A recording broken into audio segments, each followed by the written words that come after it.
The midday sun over Balogun Market was not merely hot, it was a physical weight, pressing down on the thousands of bodies squeezing through the narrow, suffocating lanes of Lagos Island. The air was a thick, spicy soup of exhaust fumes from struggling generators, the metallic tang of rusted zinc roofs, and the overwhelming scent of unwashed bodies mixed with frying puff-puff. For the average trader, this was just another Tuesday.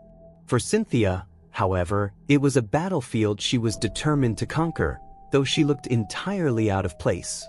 Dressed in a figure-hugging, neon-pink jumpsuit that cost more than the average shop owner made in 6 months, she navigated the mud-slicked ground with the grace of a gazelle trying to walk through a swamp.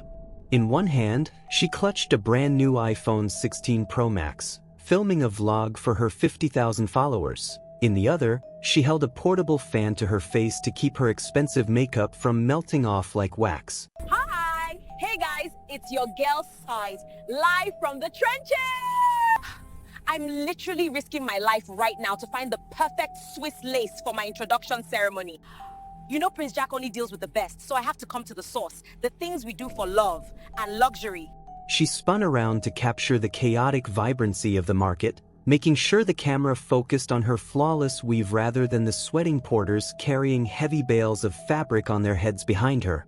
Cynthia was high on adrenaline and arrogance. In just 3 days, she would officially be introduced as the fiancée of Prince Jack, the heir to one of the biggest oil dynasties in Nigeria. She had secured the ring in record time, 3 months of calculated seduction, and she wasn't going to let the filth of Balogun Market ruin her moment. As she turned a sharp corner near the lace section, distracted by checking her view count, disaster struck. A small, withered woman was sitting on a low wooden stool, fanning a small charcoal fire where corn was roasting. The woman, known to the locals as Mama Nneka, was covered in soot, her wrapper faded and torn at the hem. As Cynthia pivoted for a better camera angle, she didn't see the woman's outstretched leg. Cynthia tripped, her expensive Italian heel catching on the edge of the woman's stool. She didn't fall, but she stumbled heavily, and her pristine left shoe landed squarely in a pile of black charcoal dust and ash. The reaction was instantaneous. Cynthia screamed as if she had been shot. She looked down at her foot. The neon pink leather was now smeared with greasy black soot. The market noise seemed to dip for a second as nearby traders turned to look. Mama Nneka, looking terrified, scrambled up from her stool. "My daughter, sorry. Pele, sorry," the old woman stammered, reaching out with hands that were stained with charcoal to help steady the younger woman. "Don't touch me. Do not dare touch me with those filthy hands."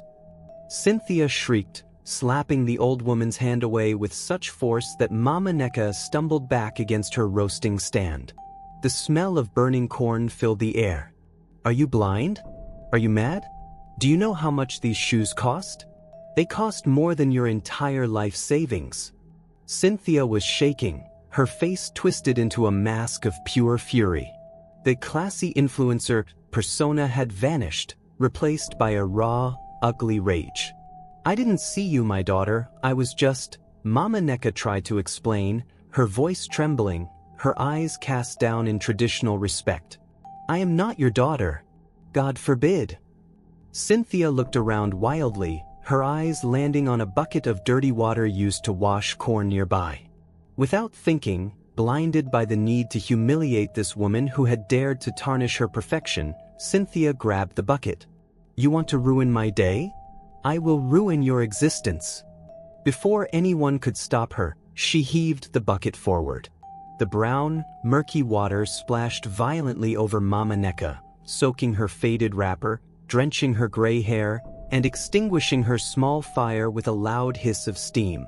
The old woman gasped, standing there dripping wet, shivering not from cold, but from shock.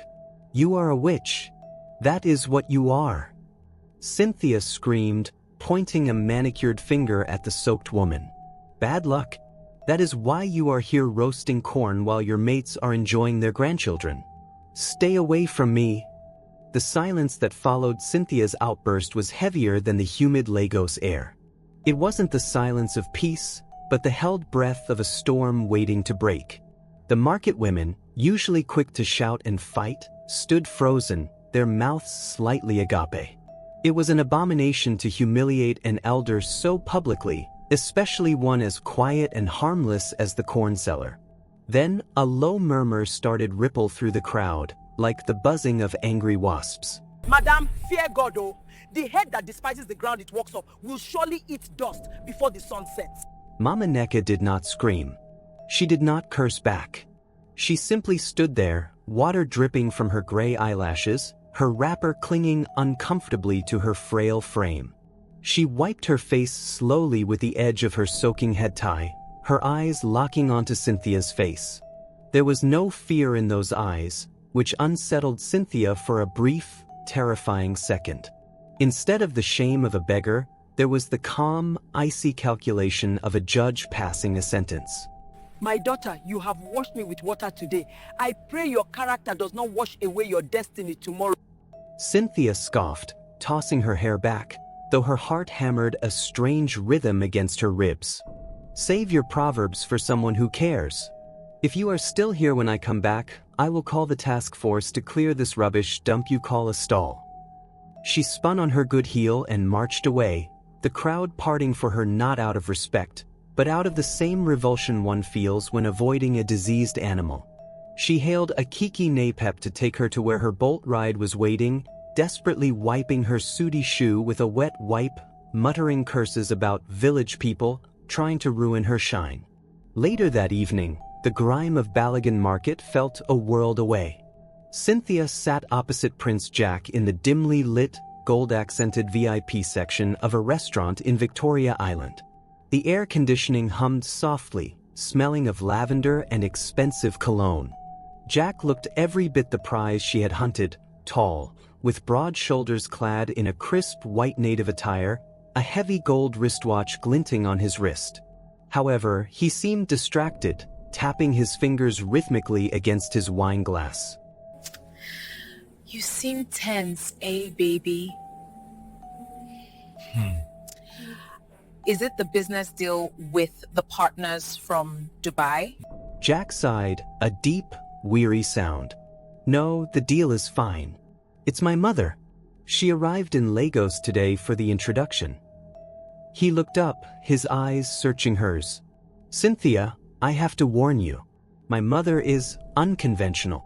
She hates pretense. She has spent the last week wandering the city alone, refusing my security detail, saying she wants to feel the pulse of the people before she meets you. She believes a wife makes or breaks a king. Cynthia laughed, a light, tinkling sound that she had practiced in front of the mirror. Jack, relax. Is that why you are worried? You know I am great with parents. My own mother adores me. I will charm her. I will be the perfect, humble daughter-in-law. I won't even wear my heels, I'll wear flats.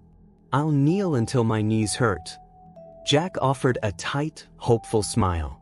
I hope so. She called me an hour ago, sounding strange. She said she met a spirit of destruction in the market today. She wouldn't explain, just said she needed to bathe to wash off a bad omen. Cynthia froze, her fork hovering halfway to her mouth. A cold shiver crawled down her spine, but she quickly dismissed it. It was a coincidence. Lagos was a city of 20 million people. There was no way the dirty corn seller was related to the royalties sitting in front of her. Oh, terrible, Cynthia said, taking a sip of her wine to hide her sudden nervousness. Well, let her rest. On Saturday, I will treat her like a queen. Saturday morning arrived with the aggressive cheerfulness of a wedding band warming up too early. Inside Cynthia's rented 3-bedroom apartment in Lekki Phase 1, the atmosphere was less like a home and more like a tactical command center. The air was thick with the chemical scent of hairspray, setting powder, and the nervous sweat of the 3 assistants hovering around her. Cynthia sat on a high velvet stool, her face tilted upward, eyes closed, as the celebrity makeup artist applied the final touches to her billionaire wife look. Careful with that brush, Tola.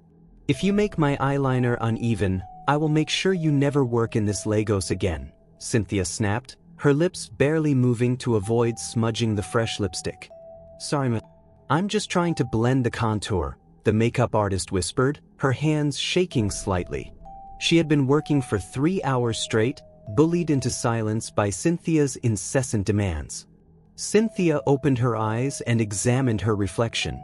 It was flawless.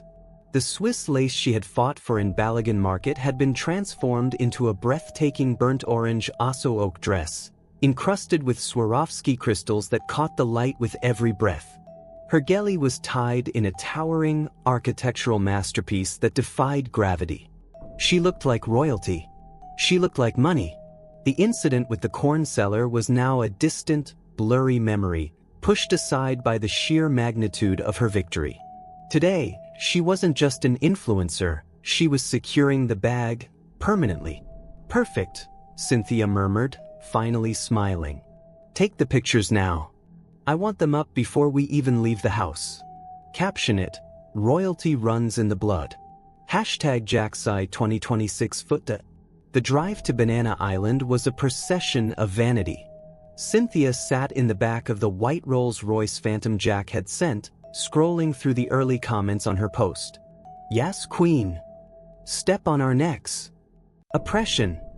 The validation fueled her ego like gasoline. As the car rolled through the heavy, black gates of the exclusive estate, the scenery shifted from the chaotic hustle of the city to the manicured, eerie silence of extreme wealth. The venue was the sprawling garden of Jack's family estate, a property so large it had its own coastline. A massive, air-conditioned marquee had been erected on the lawn, draped in gold and white silk. The sound of a live high-life band drifted through the air, mixing with the aroma of party jollof rice and fried plantain. Expensive SUVs, G-Wagons, Bentleys, Range Rovers, lined the driveway like toys in a showroom. Cynthia stepped out of the car, adjusting her wrapper, and instantly, the paparazzi Jack had hired began to flash their cameras. She struck a pose, chin up, practicing the benevolent wave of a matriarch in training. Inside the hall, the atmosphere was electric. The Alaga Iduro, the traditional MC for the engagement, was already hyping up the crowd, singing praises of the groom's family. Jack was waiting near the front, seated on a golden throne-like chair. He looked regal in a flowing white agbada, but his face was tight with tension. He wasn't smiling. Cynthia glided over to him, the heavy beads around her neck clicking softly. "Baby, why do you look like you're going to a funeral?" she whispered, leaning in to kiss his cheek, careful not to transfer makeup. "Look at this crowd. Everyone who matters is here. Even the governor's wife just walked in." Jack grabbed her hand, his grip surprisingly firm, almost painful. "Cynthia, listen to me. My mother, she refused to dress in the house. She said she would arrive separately. I don't know what she's planning, but please, whatever happens, just..." "Shoo." Cynthia silenced him with a tap of her manicured nail on his hand. "Stop worrying. I told you I have charmed the world. I will charm her too. Just watch me." She sat down on the bride's chair next to him, smoothing her dress, feeling the eyes of 500 of Nigeria's elite upon her. She felt untouchable. The band struck a loud, booming chord, and the Alaga's voice boomed through the speakers. "Ladies and gentlemen, distinguished guests, please rise. It is time to welcome the mother of the day, the lioness of the Delta, the woman whose oil fuels this nation, Chief Mrs. Nneka Abiola." The double doors at the back of the hall swung open slowly. The crowd turned, necks craning to see the woman of the hour. Cynthia composed her face into a smile of eager anticipation, ready to rush forward and kneel in a display of perfect humility. She had no idea that the ground beneath her feet was about to crumble. The double doors groaned open, revealing a silhouette framed by the harsh afternoon sunlight streaming in from the garden. For a heartbeat, the figure was just a shadow against the glare, but as she stepped into the cool, climate-controlled hall, the details sharpened into focus. Chief Mrs. Nneka Abiola did not walk, she glided. She was draped in layers of heavy, royal blue George fabric, embroidered with genuine silver thread that shimmered like a calm ocean under the moon. Around her neck sat a fortress of coral beads, thick and ancient, signifying a status that money alone could not buy: authority. Her headgear was a towering monument of matching blue, intricate and imposing. But it was not her attire that caused the sudden, confused hush to sweep across the room like a cold wind. It was what she held in her right hand, clutched firmly against her chest. In stark contrast to her pristine regalia was a single, dirty, neon pink high-heeled shoe. The leather was scuffed, and the heel was caked in black charcoal dust. Cynthia, who had been half rising from her seat to perform her rehearsed kneel, froze in a half-crouch. Her brain stuttered, refusing to process the visual data. That shoe.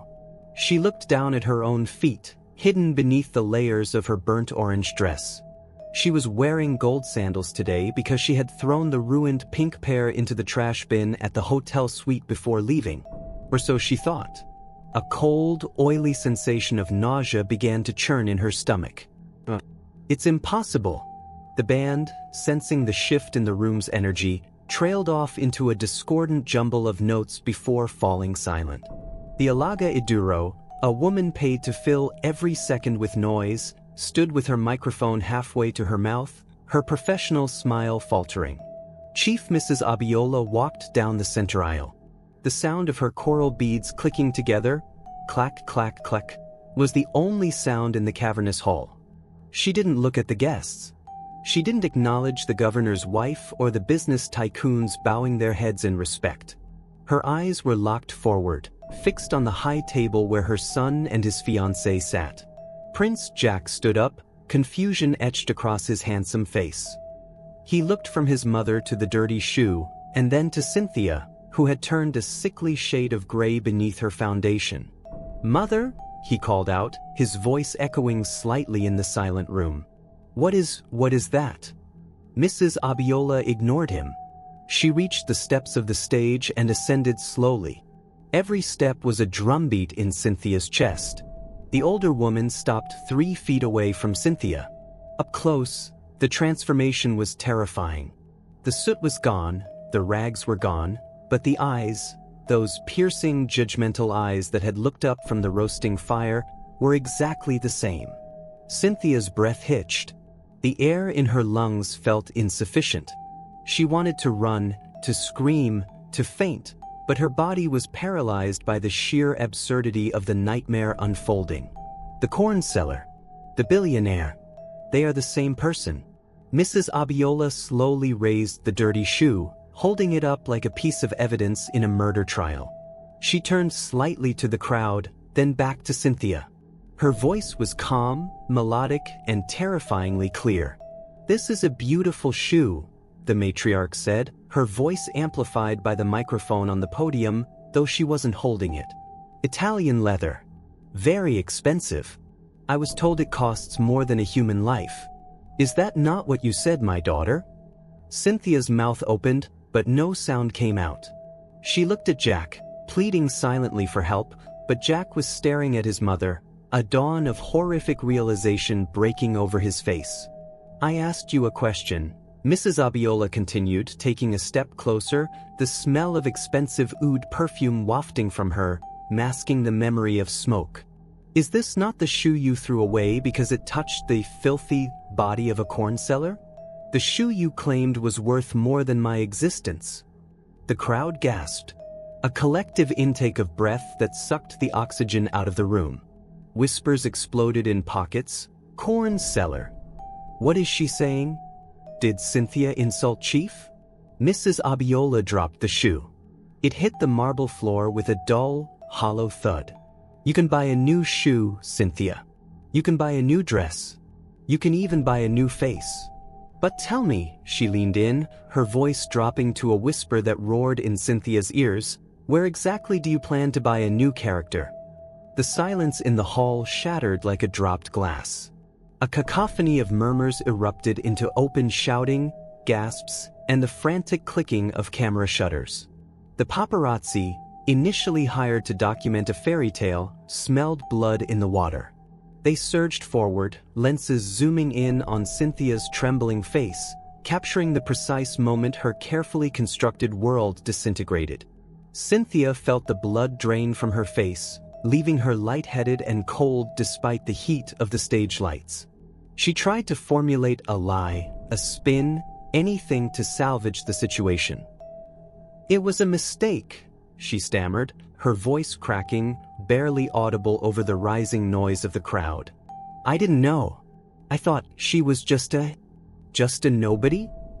Mrs. Abiola finished the sentence for her, her voice cutting through the noise like a machete. "Because she had no shoes? Because she smelled of smoke? Is that how you measure the worth of a human being in your world, Cynthia? By the price tag on their wrapper?" Prince Jack looked at his mother, his face a mask of horror and betrayal. "Mother, please," he begged, stepping between the two women, his hands raised in a gesture of surrender. "This is my fiancé. We are in public. Can we not discuss this inside? You are humiliating her." "She humiliated herself, Jack," Mrs. Abiola snapped, turning her fierce gaze on her son. "I didn't force her to kick an old woman. I didn't force her to pour dirty water on a stranger's head. I simply sat there and let her show me who she truly is. Do you want to marry a woman who treats the poor like garbage? Do you think she will respect you the day your money runs dry?" The question hung in the air, heavy and suffocating. Jack looked back at Cynthia, searching for a defense, for the sweet, charitable woman he thought he knew. But all he saw was a terrified girl in a dress that cost too much, staring at a dirty shoe on the floor as if it were a venomous snake. The room began to spin around Cynthia. The flashing lights blurred into streaks of blinding white. The faces of the guests, the judgmental aunties, the sneering business rivals, the mocking socialites, distorted into grotesque masks. The heat under her heavy galley became unbearable, a vice crushing her skull. Her breath came in short, jagged gasps. The shame was a physical blow, punching the air out of her lungs. I, Cynthia whispered, clutching her chest. "Water," someone from the crowd yelled. "She's fainting." But it was too late. Cynthia's knees buckled. The strength left her legs and she collapsed. She didn't fall gracefully like in the movies. She crumpled heavily, hitting the hard marble floor with a sickening thud. Her elaborate headgear knocked askew, and her expensive phone skittered across the stage, finally coming to a rest near the dirty shoe. Pandemonium broke out. The Alaga dropped the microphone. Guests stood up, craning their necks to see. "Jesus! Is she dead?" a woman screamed from the back. Jack rushed to her side, kneeling and tapping her cheek. "Cynthia! Cynthia!" He looked up at his mother, panic in his eyes. "Help her! Call the medics!" Mrs. Abiola did not move. She stood over the fallen girl, her expression unreadable, neither happy nor sad, just resigned. She signaled to her personal security detail, two hulking men in black suits who had been waiting in the shadows. "Pour water on her," Mrs. Abiola commanded calmly. Jack's head snapped up. "What?" "She poured water on me to wake me up to my poverty," Mrs. Abiola said, her voice devoid of malice but filled with an iron resolve. "Perhaps water will wake her up to her reality. Use the table water. I am not cruel enough to use the gutter water she chose for me." The shock of ice-cold water hitting her face was sharper than a slap. Cynthia gasped, her body convulsing as she sat up, spluttering and coughing. For a disorienting second, she thought she was drowning in the ocean, but as her vision cleared, the humiliating reality crashed down on her. She was not swimming. She was sitting in a puddle of water on a marble stage, her 3 million naira aso oak clinging to her body like a wet rag. Her mascara, not waterproof, ran down her cheeks in black, mournful rivulets, making her look like a weeping masquerade. The hall was no longer silent. It was buzzing with a chaotic energy. Guests were standing on chairs to get a better view, phones held high like torches. The flash of cameras was relentless, blinding her. "Jack!" she screamed, scrambling to her knees and reaching for the hem of his white agbada. Her manicured nails dug into the fabric. "Jack, please. Tell them to stop filming. It's a mistake. I didn't mean it. It was stress. You know how wedding planning is? I was not myself." Jack took a step back, pulling his robe from her grasp with a motion of pure revulsion. It was the first time she had ever seen him look at her without adoration. His eyes were cold, devoid of the warmth that usually greeted her. He looked at her not as his future wife, but as a stranger who had broken into his home. "You were not yourself?"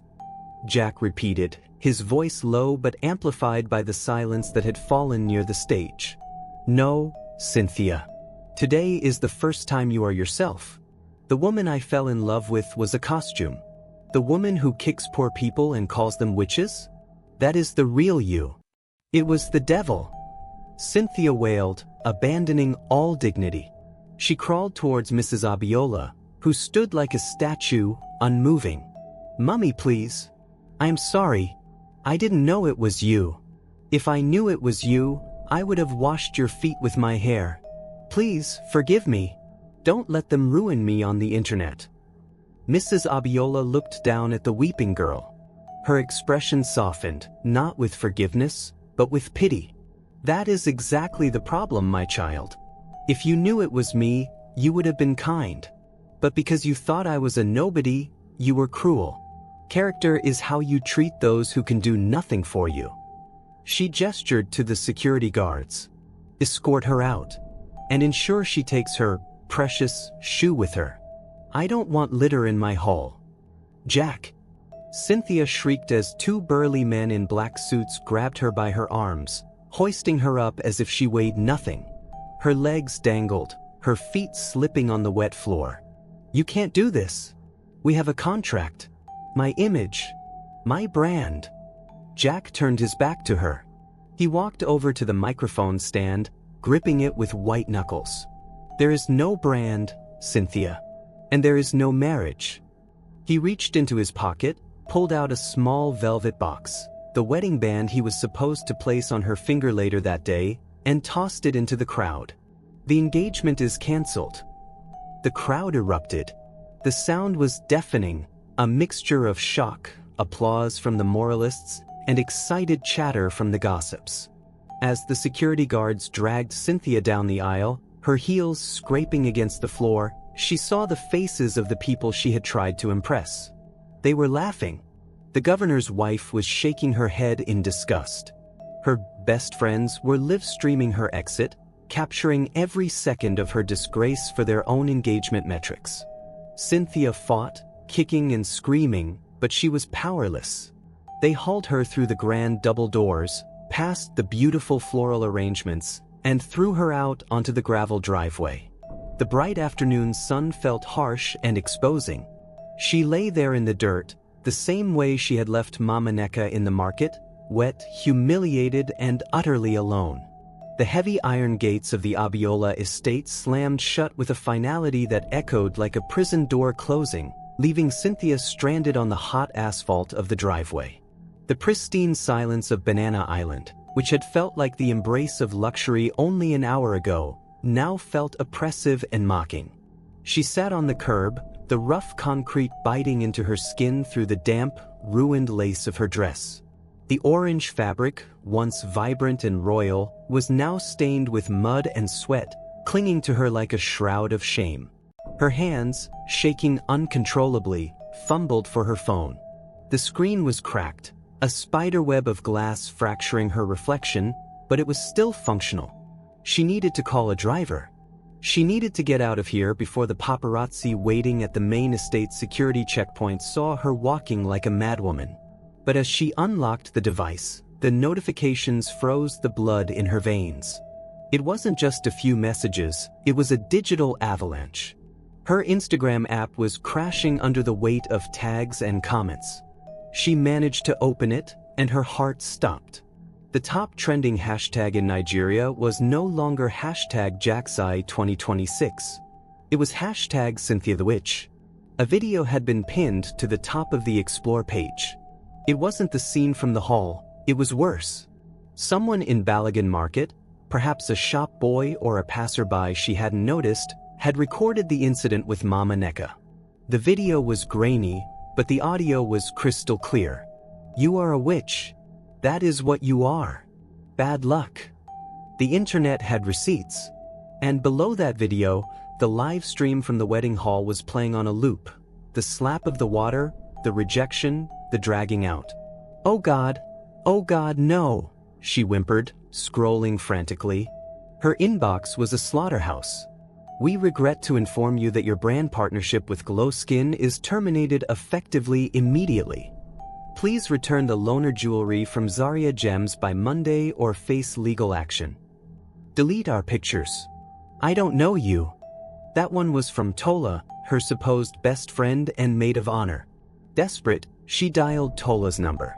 It rang once, then went straight to voicemail. She tried her assistant. But she tried the makeup artist. But the circle of sycophants she had cultivated with money and arrogance had evaporated the moment the money stopped flowing. She was radioactive. A sleek black G-Wagon rolled up to the gate, one of the guests leaving the party early. Cynthia recognized the car. It belonged to a famous musician she had partied with just last week. She scrambled up, waving her arms, desperation stripping away her pride. Femi, please. It's me, Cynthia. Please give me a ride to the gate. They took my phone, I can't get a ride." The tinted window rolled down 3 inches. Femi's face appeared, wearing dark sunglasses. He didn't look at her with lust or admiration anymore. He looked at her like she was a roadkill that smelled bad. "Babe, step back," he said, his voice cold. "My tires are expensive. I don't want bad luck to scratch them." The window rolled up. The car revved and swerved around her, kicking up dust into her tear-streaked face. Cynthia stood alone in the blinding sun. She had no choice. She took off her remaining gold sandal, throwing it into the bush in a fit of impotent rage. Barefoot, holding the hem of her 3 million naira disgrace, she began the long, scorching walk towards the estate's main exit. The asphalt burned the soles of her feet, a physical reminder of every person she had stepped on to get to the top. As she limped past the security guards at the main gate, they didn't salute. They didn't open the pedestrian gate for her. They just watched, their faces impassive as the Queen of Lagos walked out onto the dirty, noisy street, indistinguishable from the madness she had once despised. 6 months later, the neon lights of Victoria Island were a distant memory, replaced by the flickering, yellow bulb of Mama Toby's canteen in the crowded heart of Yaba. The air here didn't smell of expensive perfume and ocean breeze. It smelled of palm oil, fermented locust beans, and the sweat of struggling laborers. Cynthia, now going by her birth name, Chinyere, wiped a greasy plastic table with a gray rag.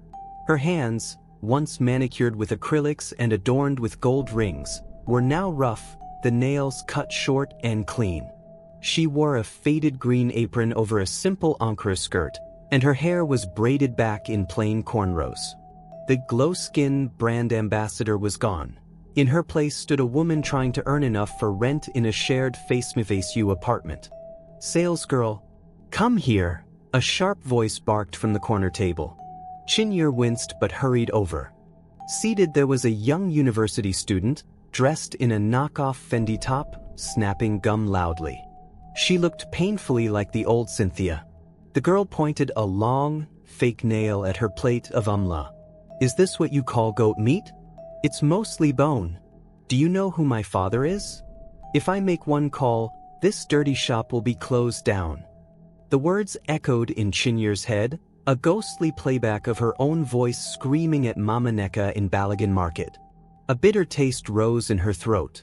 She wanted to snap back, to tell this girl that her father's influence meant nothing when fate decided to humble you.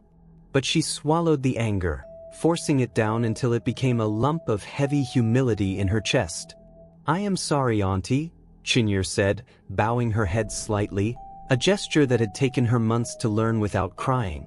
"Let me find a better piece for you. Please manage this one." The girl hissed, rolling her eyes at her friends. These market people are so slow. No wonder they end up serving food to their mates. Chinyere took the plate and walked back to the kitchen, her rubber slippers slapping against the worn concrete floor.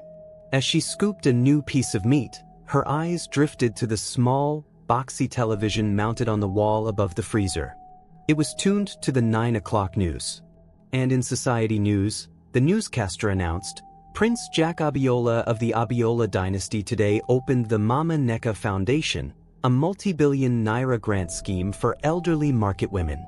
He was accompanied by his new fiancée, Miss Adana, a primary school teacher known for her community service. The camera cut to the event. There was Jack, looking happier and more relaxed than Chinyere had ever seen him. Beside him stood a woman with a simple smile, wearing minimal makeup and a modest dress. And there, sitting proudly in the front row, was Mama Nneka. She wasn't wearing royal regalia today. She was dressed simply, laughing as she held the hand of a woman selling tomatoes who had just received a grant. Chinyere stopped moving. The ladle dripped soup onto her apron, but she didn't notice. Tears, hot and silent, pricked her eyes. It wasn't jealousy that squeezed her heart, it was the crushing weight of realization. She had held a diamond in her hands and thrown it into the mud because she was too busy looking for glitter. Chinyere, make you hurry up. Customer day wait. Mama Toby shouted from the cash register, banging her hand on the counter. Chinyere wiped her eyes with the back of her hand. She looked at the TV one last time, whispering a silent apology to the image of the woman she had wronged. Then, she turned her back on the screen, picked up the tray, and walked back out into the noise and heat of the canteen to serve the rude girl her food. She had lost the prince, but in the heat of the kitchen and the humility of service, she was finally finding herself. Thank you for watching today's video, guys. I believe that you have learned a lot from this story. And just before we go, I would like to read to you the moral lesson for this story. But before we do that, don't forget to hit the like button and also subscribe to our channel. Now, today's moral lesson is about character. True character is revealed in how you treat those who can do nothing for you. You see, Cynthia's downfall teaches that arrogance is a fragile foundation. She lost her future not because she lacked beauty or style, but because she lacked kindness. She was so focused on the glitter of status and public perception that she threw away the diamond of a genuine relationship. Now, never look down on anyone, because the person you mistreat today could be the one holding the keys to your destiny tomorrow. Humility is the only true reality. Thank you for watching today's video, guys. Let me know too what you've learned or what you think should be your take on this moral lesson, and hit the like button and subscribe. Bye.